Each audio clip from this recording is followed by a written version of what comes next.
Atensyon po sa lahat ng mga senior citizen dito sa Pilipinas. Bago pa man matapos ang Marso, may malaking balita na kailangan ninyong marinig at posibleng ikaw o ang iyong mahal sa buhay ay kasama sa listahan ng mga tatanggap ng 60,000 surprise payment. Hindi ito biro, hindi ito rumore. Ito ay isang tunay na programa na maraming seniors ang hindi pa alam. At kung hindi ka manonood hanggang katapusan ng video na ito, baka mamiss mo ang pagkakataong ito na hindi na mauulit. Isipin mo na lang, 6,000 sapat na para sa gamot. Bayarin pagkain kahit maliit na negosyo para sa iyong pamilya.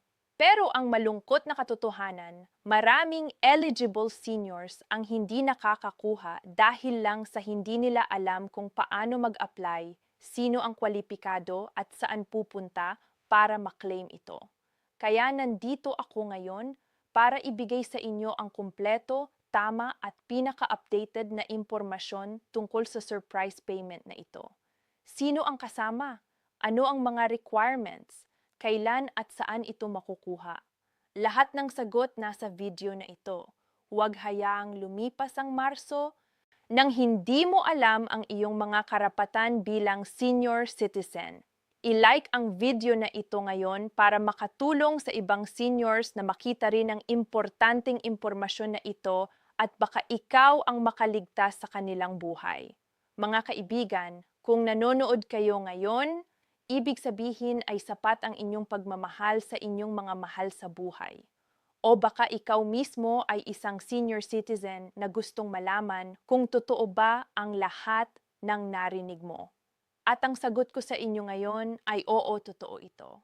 Pero tulad ng lahat ng government benefits, dito sa ating bansa, may proseso, may kondisyon at may mga bagay na kailangan mong malaman bago ka pumunta sa kahit saang opisina. Kaya naman huwag kang mawala dahil sa video na ito talagang bibigyan kita ng pinakumpletong impormasyon na maaari mong gamitin ngayon mismo. Simulan natin sa pinakaimportanteng tanong. Bakit ngayon? Bakit March? Marami sa atin ang nagtaka kung bakit biglang lumabas ang balitang ito. Ang totoo, hindi ito bago. Matagal na itong programa ng gobyerno. Ngayong malapit na ang katapusan ng fiscal period at ng ilang local at national government allocations. Maraming LGU or local government units, pati na rin ng ilang national agencies ay nagmamadaling ilabas ang mga benepisyo na matagal nang nakakwiwe para sa mga senior citizen. Ito ang tinatawag na catch-up disbursement at kung hindi ito maikuha ng mga benepisyaro bago matapos ang buwan, posibleng malaps ang allocation at kailangan pang i-process ulit sa susunod na taon. Kaya ang urgency na ito ay hindi lang marketing. Ito ay katotohanan na nakakaapekto sa inyong bulsa. Ngayon, pag-usapan natin ang pinakamainit na tanong. Sino ba talaga ang kasama sa listahan? Una sa lahat, kailangan mong maging 60 years old pataas para maging eligible sa pangunahing senior citizen benefits. Pero ang 60,000 na ito ay hindi simpleng pamigay lang ng pera. Ito ay kombinasyon ng iba't ibang benepisyo na pinagsama-sama na. Kung lahat ay maa-avail mo ng tama at sa tamang oras, ang kabuuan nito ay maaaring umabot sa 60,000 o higit pa depende sa iyong sitwasyon at sa inyong lugar. Kaya huwag kang magpanik kapag narinig mong hindi pa ako natanggap ang ganoon kalaking halaga. Dahil ang totoo ito ay hindi isang lump na ibinibigay sa iisang araw. Ito ay isang pinagsama-samang halaga mula sa iba't ibang programa na dapat mong malaman at i-avail isa-isa. At yan ang gagawin natin ngayon sa video na ito. Tutulungan kita na maunawaan ang bawat isa sa mga programang ito at paano mo makukuha ang bawat piso na nararapat sa'yo. Magsimula tayo sa Social Pension Program para sa indig senior citizens na pinapatakbo ng DSWD or Department of Social Welfare and Development. Ang programang ito ay nagbibigay ng 1,000 bawat buwan sa mga senior citizen na walang permanenteng pinagkukunan ng kita. Walang pensyon mula sa SSS, GSIS o kahit anong ibang ahensya ng gobyerno at walang regular na suporta mula sa pamilya o kamag-anak. Ang 1,000 bawat buwan ay tila maliit lang. Pero kapag pinag-ipon-ipon mo ito sa buong taon, iyon ay 12,000 na. At ang nakakatuwa rito, maraming seniors ang hindi nakakatanggap ng kanilang buwan ng social pension dahil lang sa hindi nila alam na eligible pala sila o hindi sila naka-enroll sa programa. Kaya ang unang hakbang na kailangan mong gawin ngayon ay pumunta sa pinakamalapit na DSWD office o sa inyong barangay para malaman kung nakalista ka na o kailangan ka pang mag-apply. Bukod sa social pension, meron ding Centenarians Act na nagbibigay ng espesyal na benepisyo para sa mga senior citizen na umabot na sa edad na 100. Kung meron kang kilala o kamag-anak na 100 years old na o higit pa, sila ay may karapatang tumanggap ng 100,000 cash gift mula sa gobyerno kasama ang isang letter of felicitation mula sa Pangulo ng Pilipinas. Ito ay batas, Republic Act 11, 1768. Kaya walang sino man ang makakasabi sa inyo na hindi ito totoo. Kung hindi pa ito na-avail ng inyong lolo or lola na higit sa 100 na ang edad, tumakbo na kayo sa inyong lokal na opisina ng DSWD ngayon din. Ngayon naman, pag-usapan natin ang SS Security System Benefits para sa mga senior citizen. Kung ikaw ay miyembro ng SSS at nakapagkontribusyon ng sapat na bilang ng buwan bago ka nagretiro, ikaw ay entitled sa isang monthly retirement pension. Ang halaga nito ay depende sa iyong average monthly salary credit at sa bilang ng iyong mga naibayad na kontribusyon. Pero ang marami sa atin ay hindi alam. Bukod sa monthly pension, may tinatawag ding 13th month pension na ibinibigay tuwing Embre or Disyembre. Ito ay katumbas ng isang buwan na pensyon mo at ito ay otomatikong ibinibigay sa lahat ng aktibong pensyado ng SSS. Kaya kung hindi mo pa ito natatanggap, dapat mag-follow up sa pinakamalapit na SSS branch or mag-check sa iyong SSS online account. Para naman sa mga GSIS pensioners, ang mga dating government employees na naglingkod sa gobyerno at ngayon ay nagre-retire na, mayon din kayong karapatang tumanggap ng iba't ibang benepisyo bukod sa inyong buwan ng pensyon. Kabilang dito ang Enhanced Life Policy, ang Consolidated Life Insurance at ang posibilidad na mag-avail ng emergency loan kung sakaling may pangangailangan. Ang GSIS ay isa sa mga pinaka-aktibong mga ahensya ng gobyerno pagdating sa pag-aalaga ng kanilang mga miyembro. Kaya siguraduhing updated ang iyong HUMID card at ang inyong personal na impormasyon sa GSIS para walang abala sa pagkuha ng iyong mga benepisyo. Pero hindi natatapos doon ang kwento. Isa pa sa mga pinakaimportanteng benepisyo na kailangan ng bawat senior citizen na malaman ay ang PhilHealth coverage. Sa ilalim ng Universal Health Act, ang lahat ng senior citizen sa Pilipinas ay otomatikong miyembro ng PhilHealth. Libre ang premium at sakop sila ng comprehensive health coverage. Ibig sabihin, ang bawat pagpapa-ospital, operasyon at kahit outpatient consultation ay may katumbas na benepisyo mula sa PhilHealth. Ang average na halaga ng PhilHealth benefits para sa isang senior citizen na nagpa-ospital ay maaaring umabot sa 20,000 hanggang 30,000 o higit pa depende sa karamdaman at sa haba ng confinement. Kaya ang PhilHealth membership ng inyong lolo o lola ay hindi lang isang piraso ng plastic na card. Ito ay katumbas ng ₱1,000 na savings sa medical na gastos bawat taon. Dagdag pa rito, ang bawat senior citizen ay may karapatang mag-avail ng Senior Citizen ID na nagbibigay ng 20% discount sa lahat ng gamot, pagkain sa mga restaurant, transportasyon, serbisyo ng ospital at marami pang iba. Kung gagamitin mo ito ng tama at konsistente sa buong taon, ang savings na maidudulot ng Senior Citizen ID ay maaaring umabot sa libo-libo. At kapag kinumpute mo ito sa loob ng isang taon, madali mong maaabot ang 10,000 o higit pa sa na-save. Ang discount na ito ay Batas Republic Act 994 o ang Expanded Senior Citizens Act of 2010 at walang negosyo o establishmento ang may karapatang tumangging sumunod dito. Kung may nagre-refuse sa inyong senior discount, may karapatan kayong magreklamo sa DTI o sa OSCA Office for Senior Citizens Affairs ng inyong lungsod o munisipalidad. Narito na tayo sa isa sa mga pinaka-exciting na bahagi ng video na ito, ang ayuda at financial assistance programs ng inyong lokal na pamahalaan. Ito ang bahagi kung saan nagkakaiba-iba ang benepisyo depende sa kung saan ka nakatira.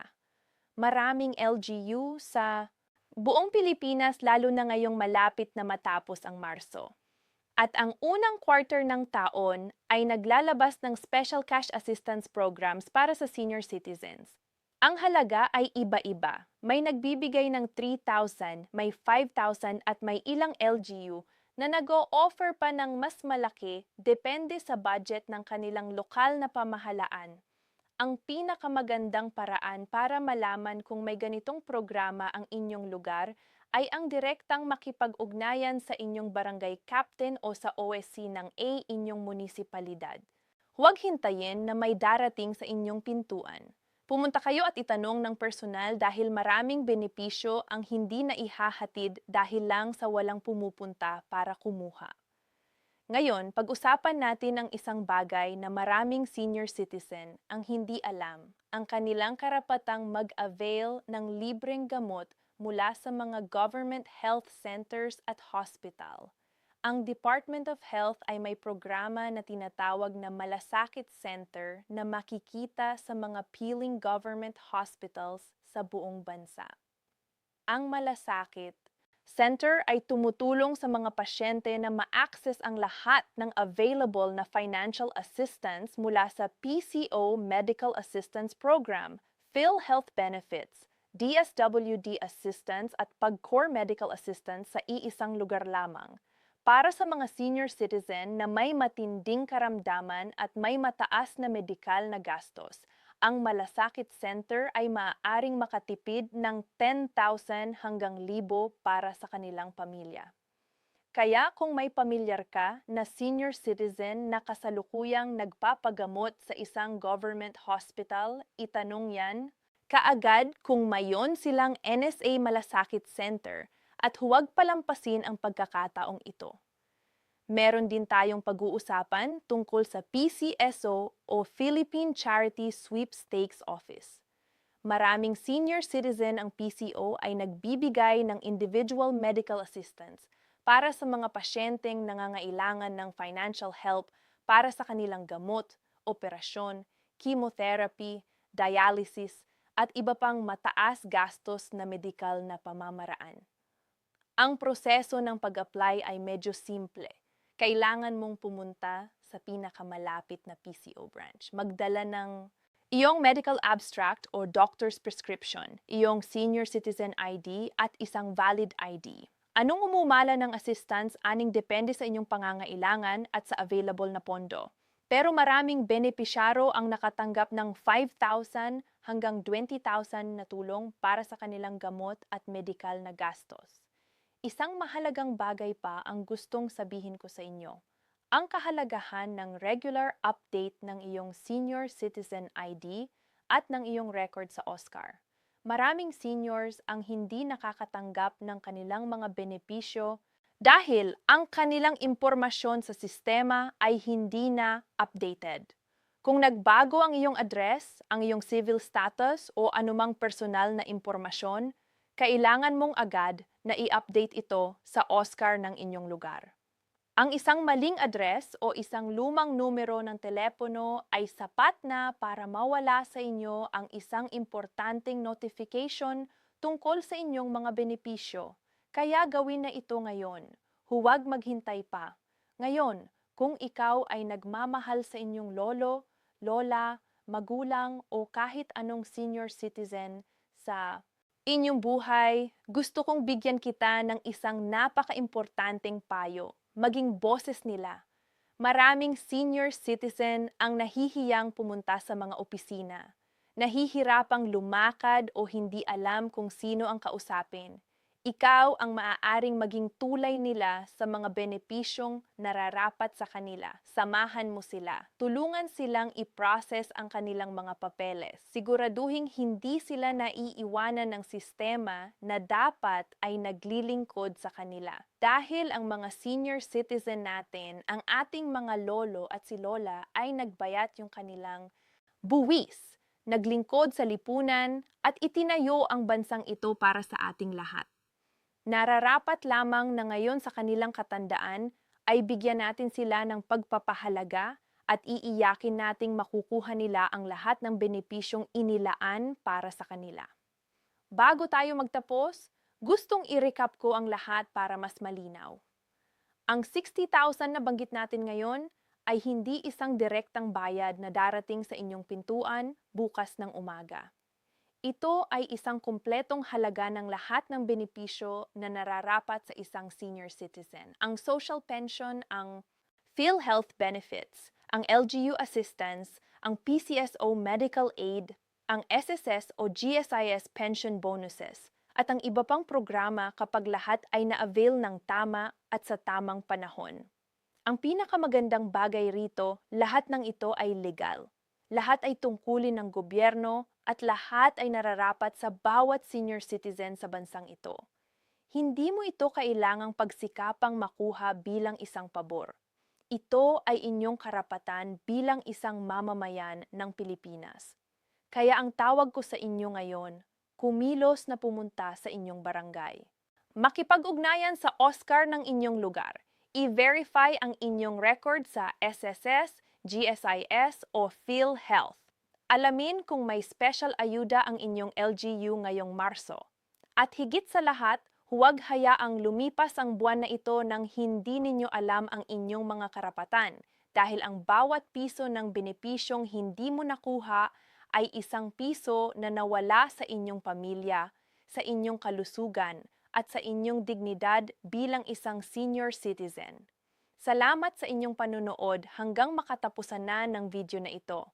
Kung natutunan kayo ng kahit isang bagay ngayon, i-share ang video na ito sa inyong mga kakilala, kamag-anak, at mga mahal sa buhay na senior citizen dahil ang impormasyon ay ang pinakamakapangyarihang bagay na maaari nating ibigay sa isa't isa.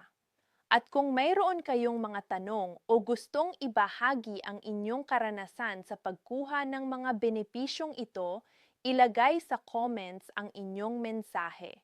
Narito ako para sagutin ang bawat isa hanggang sa susunod na video. Ingat lagi at huwag kalimutang ipaglaban ang inyong mga karapatan